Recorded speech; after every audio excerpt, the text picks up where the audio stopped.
Alors, je suis très intéressé par la mode actuelle de ce qu'on appelle l'approche inclusive, qui consiste à donner une forme féminine différente de la forme masculine.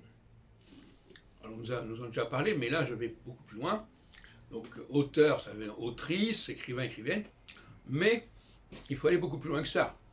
Par exemple, député, un député, une députée.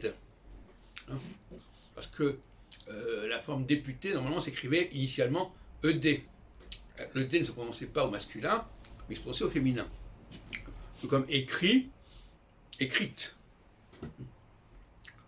Alors il y a un certain nombre d'exceptions en français qui sont regrettables, qui sont à modifier, parce que la forme orale l'a emporté sur la forme écrite, mais une fois que la forme orale a été emportée sur la forme écrite, on ne connaît plus la forme féminine.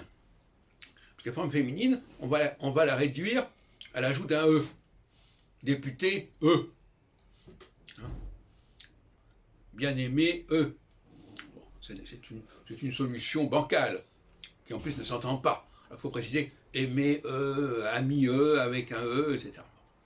Et normalement, c'est pas comme ça que ça doit se passer.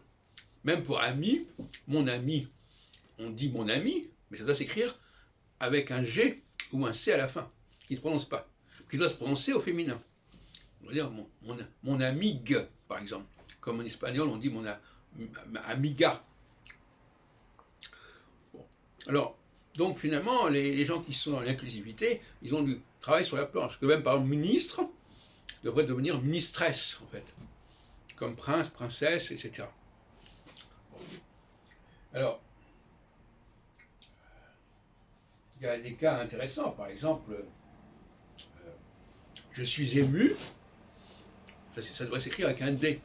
Et une femme qui dit elle doit dire je suis émude.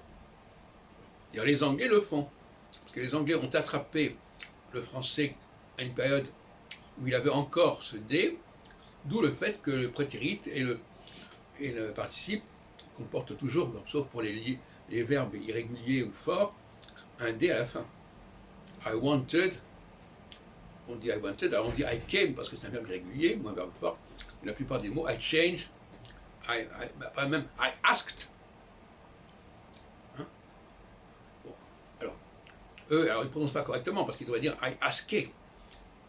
Puis de toute façon, ils n'ont même pas le féminin. Donc le problème ne se pose pas de la même manière. Mais nous, en France, il faut absolument que nous établissions la consonne pour former le féminin. La consonne qui manque à l'oral, qui ne manque pas, mais qui est considérée comme devant être occultée à l'oral, au masculin.